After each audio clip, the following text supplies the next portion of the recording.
Reynoso y Marta Márquez, así como el coordinador Julen Rementería. Tendría la palabra inicialmente el senador Rementería, posteriormente si las senadoras gustan hacer un comentario y pasaríamos posteriormente al listado de preguntas que nos han hecho llegar. Senador Rementería, tiene usted la palabra. Muy buenos días. Gracias. Muchas gracias, Sergio. Muchas gracias a Alejandra Reynoso y a Marta por estar aquí esta mañana y a cada una y cada uno de los medios de comunicación que están acompañándonos este día. Quiero decirles que el anuncio que vamos a hacer, que corresponde a una iniciativa que propone una nueva ley y reforma 2, hay que decir que de alguna forma está inspirada también en una iniciativa que la propia senadora Marta Márquez hizo ya hace muchos meses y que lamentablemente no ha sido tomada en cuenta. Y eso estoy obligado a decirlo porque la verdad es que mucho de lo que aquí se plantea pues recoge pues las ideas que plasmó ella en su iniciativa. La iniciativa que plantearemos es una propuesta que es para crear la ley del Fondo de Apoyo a la Maternidad. En unos momentos más explicaré un poco de qué se trata. Y luego reformar la Ley de Asistencia Social y la Ley Orgánica de la Administración Pública Federal. Hay una necesidad que se tiene en nuestro país de atender pues en beneficio de las mujeres embarazadas, de las niñas y de todas las adolescentes, para poder realmente darles un trato adecuado, un trato justo. Se trata de una iniciativa con proyecto de decreto por el que se expide la ley del Fondo de Apoyo a la Maternidad, se reforma la ley de asistencia social y la ley orgánica de la Administración Pública Federal.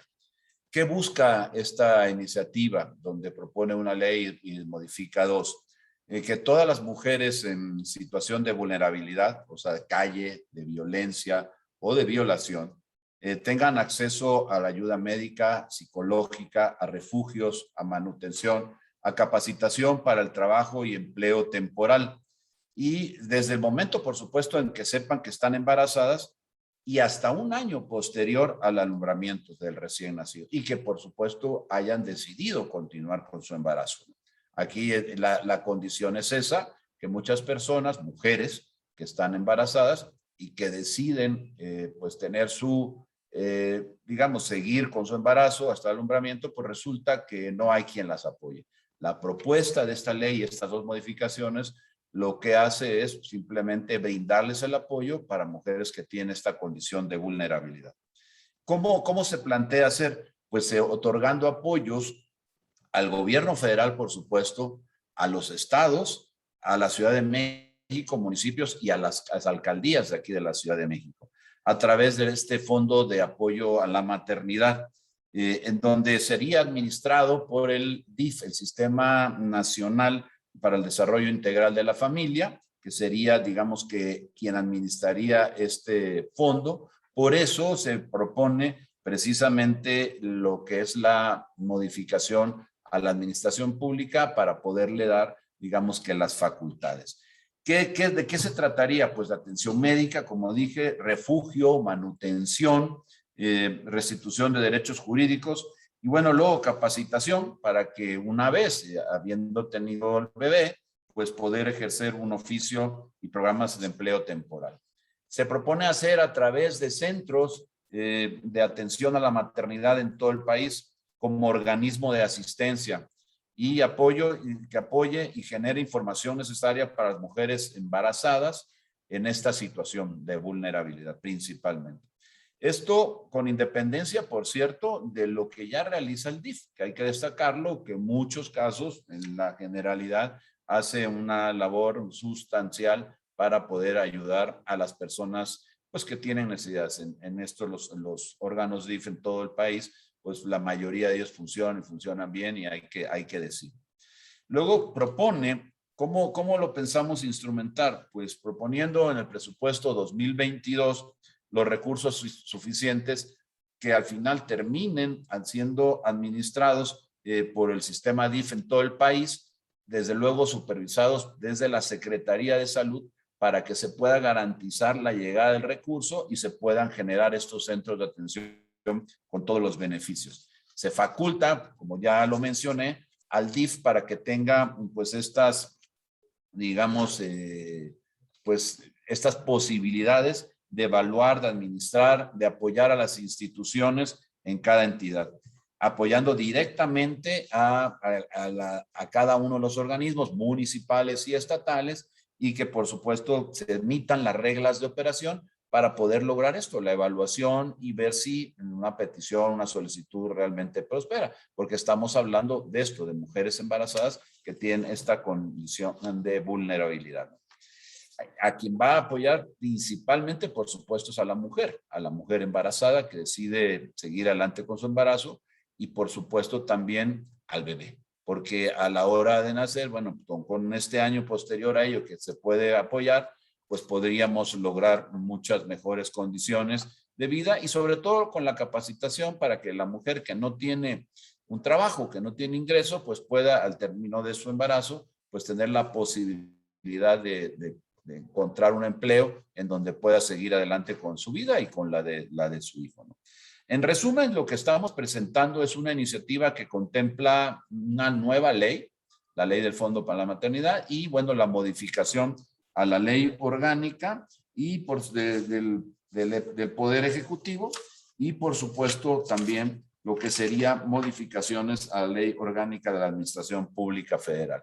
Entonces, con esto, ¿qué es lo que se pretende en el fondo? Acabar con esta imposibilidad que tienen muchas mujeres en nuestro país, que lamentablemente están en esta condición de embarazo y que no tienen salida, que más allá, y no solamente en este caso las que tienen esta condición vulnerable, porque hay muchas otras que también lo tienen, que a lo mejor de repente, pues hasta en su mismo hogar, pues de repente resultaron embarazadas y no tienen una posibilidad en donde puedan al final elegir seguir con su embarazo, tener a su bebé y que tengan, digamos, que la tranquilidad de que van a ser apoyadas por el Estado mexicano.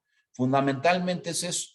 No estamos hablando de ninguna otra cosa más que de apoyar a muchísimas mujeres que hoy pues no les queda otra salida más que a veces pues interrumpir el embarazo, y eso pues algunas eventualmente ni siquiera quisieran hacerlo, pero no tienen salida. Y lo que queremos con esto es generar una salida para que no tengan pues que tomar obligadamente una salida que a lo mejor ni ellas mismas quisieran. Evidentemente necesitamos presupuesto.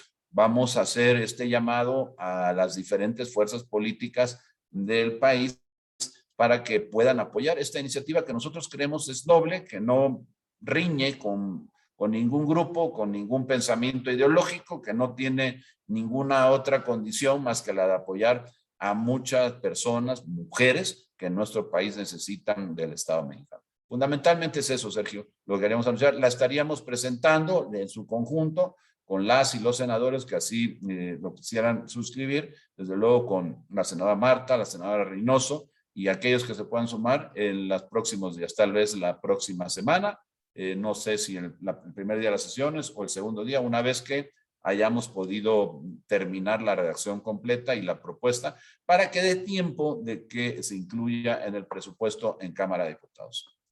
Muchas gracias. No sé si Marta o Alejandra quieran comentar algo. Senadora Márquez, si nos hace el favor.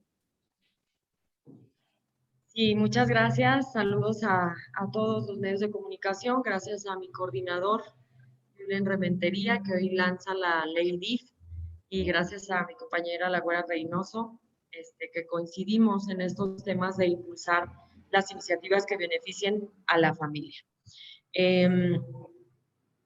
Bueno, pues agradecerle al coordinador que me dijo, híjole, ¿qué crees? Encontramos muchas coincidencias en las iniciativas. Yo le dije, qué bueno, perfecto.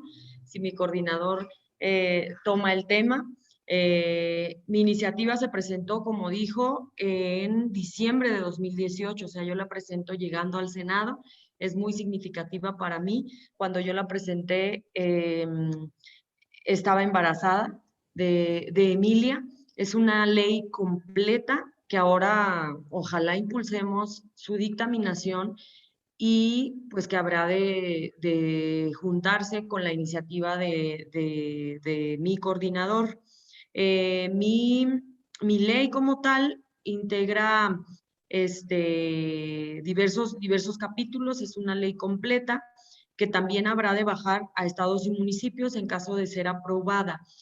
¿Qué es lo más importante de lo que habla la Ley de Protección a Mujeres Embarazadas, presentada por su servidora?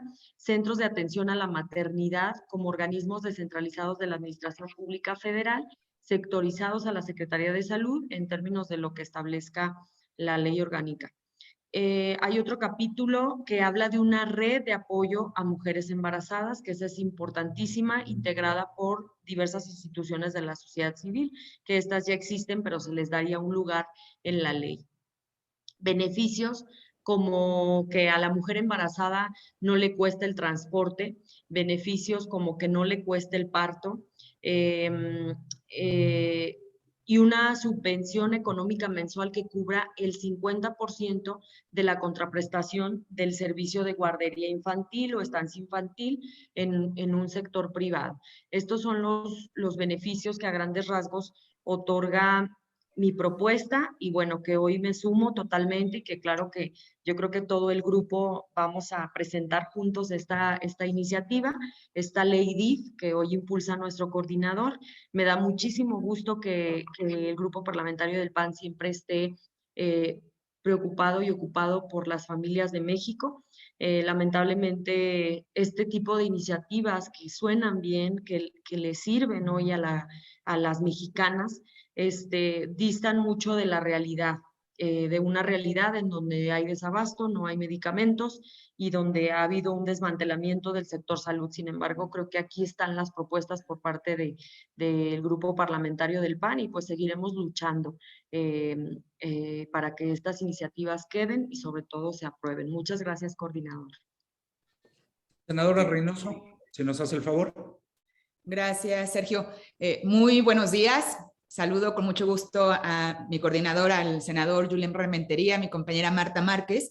Y como bien se ha mencionado, el objetivo de la ley DIF es este acompañamiento integral para las mujeres. Sabemos que una mujer en estado de vulnerabilidad no solo requiere de los servicios de salud, requiere de un acompañamiento integral, de un refugio, de esta protección que el Estado puede y debe darle, y de eso se trata justo esta iniciativa, a lograr este fondo de apoyo para a la maternidad, es que existan los recursos etiquetados, que existan los recursos direccionados para que pueda darse este acompañamiento integral, esta asistencia, desde la parte de alimentación, de manutención, atención médica, lo más importante también la capacitación para el trabajo, que es cómo ayudarles, por eso hablo de la transversalidad de esta ley, de este fondo, donde si bien se estaría adscribiendo los centros de apoyo desde ya sea la Secretaría de Salud, el DIF nacional, pero lo más importante es que existe el mecanismo, algo que actualmente está ausente, que no existe, que es una necesidad para todas las mujeres independientemente de la entidad federativa, independientemente de la edad que se tenga. Este es nuestro objetivo a través de esta ley DIF, el dar este apoyo integral, el poder tener una ley que sea transversal, que pueda recurrir a la parte médica, a la parte educativa, a la parte laboral, a la parte económica, porque finalmente son todas las esferas para el desarrollo de todas las personas y ayudar a que tengan una alternativa a estas mujeres que se sientan en condición de vulnerabilidad, a que vean que sí hay opción, que sí hay cómo ayudarles, que sí hay forma de que puedan salir adelante, y es este brazo, esta asistencia que se pretende con la ley DIF, articulado con estados, con municipios, pero lo más importante y donde esperemos que se tenga la sensibilidad de todos los grupos parlamentarios para atender una necesidad importante para las mujeres en todo nuestro país. Hasta aquí dejaría mi comentario. Muchas gracias. Muchas gracias, senadora. Si les parece bien, empezaríamos con las preguntas.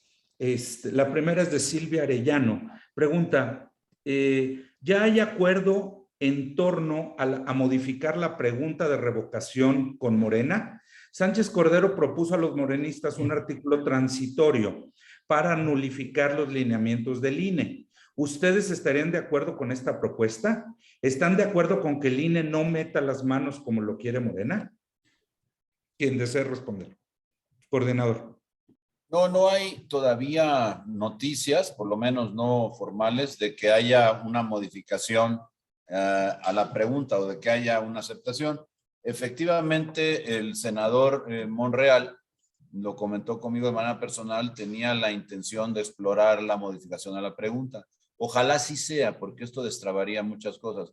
Y por supuesto que no estamos de acuerdo en que al INE se le deje aparte de pues, lo que es su función principal en cualquier ejercicio de democracia, en este caso de democracia participativa. El hecho de que el INE sea el árbitro de este ejercicio, pues es algo sustantivo y no se puede permitir que se le deje fuera. Por lo tanto, no estaríamos de acuerdo.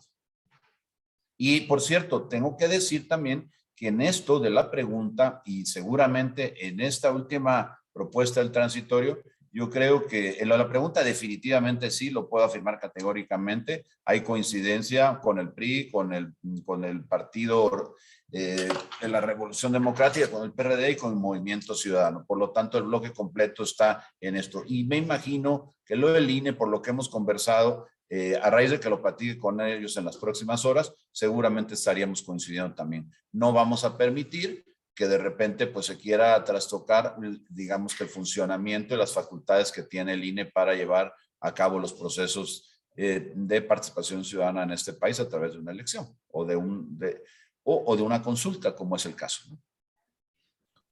Gracias, coordinador. En este mismo sentido, Víctor Gamboa pregunta, Olga Sánchez Cordero ya cambió de parecer y acepta que se modifique la pregunta de revocación de mandato. ¿Esto puede destrabar el jaloneo por la ley reglamentaria? Y por otra parte, si ya hubo reunión con la nueva presidenta de la mesa directiva. Empiezo por la segunda. No ha habido reunión y nos ha convocado a ninguna reunión. Tuve la oportunidad de saludar al otro día en un evento, pero no he tenido la oportunidad, no hemos tenido ninguna reunión de carácter formal, ni siquiera informal.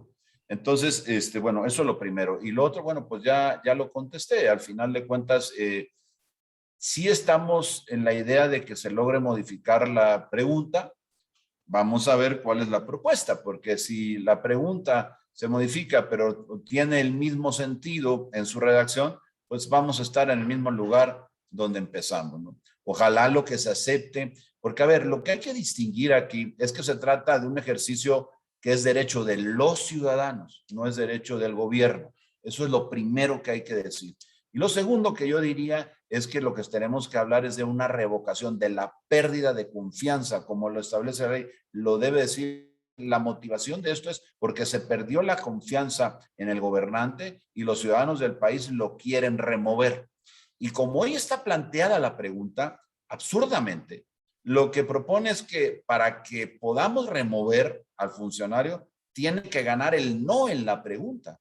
Entonces realmente confunde porque dice palabras más, palabras menos, dice, si estás de acuerdo en que siga en su encargo el presidente, como se llama, y pone hasta el nombre, así lo pone entre paréntesis en la pregunta, en este caso Andrés Manuel López Obrador, hasta la conclusión de su encargo. Entonces, para que la revocación prosperara, tendría que ganar el no. Entonces, es absurdo. Si lo que estamos hablando es de una revocación de mandato, se tiene que preguntar algo mucho más simple. Dice, ¿desearías que se le revocara el mandato porque has perdido la confianza en el presidente? Y entonces, ganando el sí, se daría la revocación de mandato y no tendríamos que enredar tanto a la población. Muchas gracias, coordinador. Tenemos tres preguntas relacionadas con el informe. Las hago las tres en un mismo paquete. Gerardo Cedillo pregunta, de los 3 años de gobierno, su balance y qué piensa de su libro A la mitad del camino, si lo piensan leer o ya lo leyeron. En el mismo sentido, nos pregunta Adrián Ojeda, la opinión sobre el mensaje del presidente de cualquiera de los tres. Y finalmente, Gerardo Segura, en el mismo sentido, nos pregunta, ¿qué opina de que se presume que todo está bien cuando no es cierto? ¿Cree que haya motivos para presumir avances o no hay nada que presumir ni festejar ante los pésimos resultados de este gobierno para los tres? Mira, bueno, no sé si quieran comentar. Yo brevemente diría que no hay nada que presumir. No, lamento mucho estropearle la fiesta y la celebración de su tercer informe al presidente, pero francamente yo no sé de dónde saca esos datos que él tanto habla. Habla de que se acabó la corrupción, falso. Habla de que la seguridad ha mejorado, falso. Habla de que en salud hemos también avanzado, falso. Habla de que en economía también vamos por buen camino, falso. Entonces, yo no sé realmente cómo se puede parar ante pues, un micrófono, ante las cámaras a nivel nacional y empezar a hablar de todas las cosas que a lo mejor son una ilusión, son un deseo, son una aspiración y que ojalá pudiéramos en algún momento de la vida contar con ellas en este país. Hoy en día realmente hay que resumirlo pues, en una frase muy corta. Hoy estamos peor que cuando empezó este gobierno en todas las materias, en cada uno de los indicadores que pudiéramos evaluar.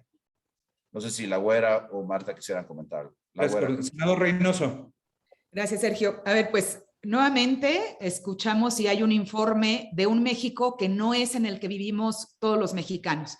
Un México en el que vive el presidente y sus allegados solamente. Y es increíble, por ejemplo, cómo puede presumir como un logro las remesas. Quizás esté reconociéndole al gobierno de Estados Unidos los apoyos económicos que sí les dieron a los trabajadores y que gracias a esos apoyos económicos llegan a las familias mexicanas. Quizás lo que el presidente de México esté hoy informando son los resultados de Estados Unidos, no los resultados de su gobierno en México. ¿Y cómo puede decir que en materia de salud estamos mejor cuando Coneval da los indicadores y hoy hay más millones de mexicanos sin acceso a los servicios de salud? Hoy gastan más las familias mexicanas en servicios de salud. Sin duda, el México que presenta el presidente en este número X de informe, porque le gusta dar cada 3 meses, pues definitivamente es repetir la película de cada informe del México en el que no viven y no vivimos las y los mexicanos. Gracias, senadora. Senadora Márquez, ¿gusta hacer un comentario? Sí, de acuerdo, nada más agradecerles muchísimo, me tengo que retirar, voy a una reunión y pues desde luego, pues no, el presidente está reprobado y tenemos una gran responsabilidad en el Senado para citar a comparecer en el Senado. Yo creo que no debería de pasar simplemente nada, ni la revocación, ni ningún tema hasta que no arreglemos el problema de salud que se vive en México, porque hay que pisar los municipios, nuestras colonias, y a diario, cada que se recorre el estado de Aguascalientes, hay ineficiencias en el IMSS, hay falta de medicamentos y hay gente que está muriendo por falta de medicamentos y por falta de atención. Entonces, yo esa es la postura que dejo. O sea, en el Senado simplemente no tendríamos por qué estar hablando de ningún otro tema que no fuera salud. Muchas gracias. Buen día. Gracias, Julen. Gracias, senadora. Gracias a todos. Tenemos todavía 2 preguntas de Gerardo Segura. Se las hago una por una, son de diferentes temas. Dice, parece que es totalmente burdo que se acuse a Ricardo Anaya de haber aceptado sobornos por parte de Luis Videgaray por la reforma energética, cuando el PAN apoyaba desde el sexenio anterior una reforma energética, y no solo esa reforma, sino también las grandes reformas estructurales que contemplaba el Pacto por México. Entonces, es absurdo que alguien que está a favor de una acción se diga que se tuvo que corromper para que la aceptara, ¿no creen? Ven, en todo caso, ¿por qué no se acusa al Partido Verde que votó a favor de la reforma energética? Eso demuestra, entre otros elementos, que hay persecución política en contra de Ricardo Anaya. Pues yo diría, mi estimado Gerardo, que tú mismo estás dando la respuesta en la pregunta. Es absurdo, claro que es absurdo, porque esta es una propuesta del PAN de hace muchos años, de hace varias legislaturas, ni siquiera esa en la que estuvo Ricardo Anaya o en la que votaron los del Verde, como mencionas. Me parece que de lo que se habló ahí es de poder, era una propuesta del PAN de hace mucho tiempo para lograr la eficiencia energética en nuestro país, en una de las materias que se hicieron las reformas constitucionales, que finalmente se logró en el sexenio anterior, Bueno, porque antes lo habían impedido justamente algunos partidos que luego terminaron votando a favor precisamente ahora en lo que refería yo en el sexenio anterior. Hoy estamos ante una persecución política, eso es lo que hay que decir. Y bueno, el pretexto, porque hay que llamarlo por su nombre, que han tomado es este, para poder perseguir a alguien que les estorba, que les incomoda, y que por supuesto en el caso de los del Verde, pues igual que a Ricardo, tampoco habría que perseguirlo por haber votado algo que tú crees que puede ser bueno para México, al final de cuentas. Lo demás, pues son inventos, son cosas que no han probado y que por supuesto difícilmente probarán. Senador Reynoso. ¿No? Bueno, última pregunta registrada, igual de Gerardo Segura, dice, ¿qué opinan de la salida de Julio Scherer de la Consejería Jurídica de Presidencia? ¿Creen que comienza a abandonar el barco ante el desastre del gobierno federal? Se habla de que también se va el titular de Pemex, de Bienestar y otros. Si tienen alguna opinión ante esto. Pues mira, lo que quisiéramos cualquier mexicano es que el gobierno funcione bien, que pueda dar resultados. De eso se trata el gobierno, de que pueda ayudar a resolver los problemas de México, que lamentablemente son muchos y en distintas áreas. Cuando de repente un gabinete se empieza a descomponer y se empieza a ver estas fisuras o estas fracturas, porque ya no son grietas, son realmente fracturas, huecos enormes, pues preocupa, porque de lo que habla es de una descomposición hacia el interior, en la que no le es buena noticia a México, a quienes vivimos en este país, porque si de por sí es muy difícil poder hablar de resultados en este gobierno, porque no los ha tenido, pues imagínate si al interior del gobierno, en Gerardo, hay, como vemos que existen, como ya se notan, son evidentes, pues este tipo de fracturas que hablan de una descomposición enorme dentro de la propia esfera del gobierno, dentro de las propias personas que integran el gabinete. Así que bueno, lamentamos que esto sea así, lamentamos que se den estas fracturas.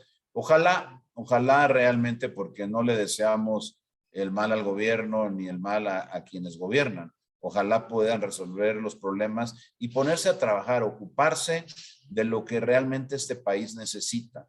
Y por cierto, de entre las cosas que necesita es que se deje de dividir, se deje de polarizar, de hablar de los buenos y de los malos, como si todos los buenos estuvieran de un lado y todos los malos estuvieran del otro lado. Eso no es cierto.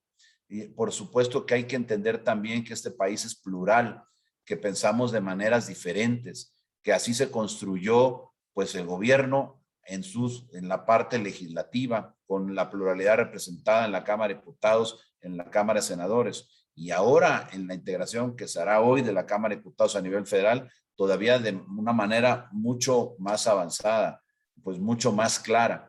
Entonces yo creo que lo que tenemos que apostarle es a que el gobierno haga las cosas, las resuelva, y jamás en el PAN apostaremos a la desgracia de un gobierno para poder beneficiarnos políticamente en alguna próxima elección, porque eso sería una actitud mezquina que no tenemos y que no queremos, y que por supuesto no es la oferta del PAN. La oferta del PAN es tratar de hacer las cosas mejor, de componer al país y de colaborar en ello, cuando las propuestas atiendan a lo que la gente puede necesitar. Y en esto, pues al final termino diciendo, ojalá esta descomposición que parece ya evidente, fuerte, marcada, pues pudiera cesar y se pudieran poner a trabajar y dejar de dividir al país y ponernos a todos en un mismo camino, que es el de la recuperación de este país en todas las materias, en economía, en seguridad, en salud, en generación de empleos que tanta falta hacen a nuestro país. Muchas gracias, coordinador. Senadora Reynoso, ¿algo más? Nada más, un comentario muy breve. Creo que la estabilidad de los gabinetes es el reflejo de la estabilidad de los gobiernos, y lo que vemos en este gobierno, una inestabilidad en todas las áreas, desgraciadamente en áreas muy importantes como economía, como en seguridad, en gobernabilidad, y pues esperemos que ahora sí, que defina pronto el presidente pues quién es el gabinete, pero no solamente en la definición, sino en los hechos, como bien lo dice, ojalá que haya hechos para que finalmente los nombramientos se vean reflejados en resultados y en esta segunda fase de su gobierno sea la oportunidad para que pueda conciliar y no siga dividiendo al país. Ojalá que los cambios sean para bien, pero ya México ocupa también estabilidad en la estructura de gobierno. Muchísimas gracias, senadora, coordinador. Ya no tenemos más preguntas. Muchas gracias a los medios de comunicación. En un momento les estaríamos enviando los materiales. Muchas gracias, que tengan muy buen día. Muchas gracias, Güera. Igualmente, Gracias a Marta, que no está ya aquí. Gracias, Sergio. Gracias a cada uno de los medios de comunicación que nos acompañaron. Muy buenos días.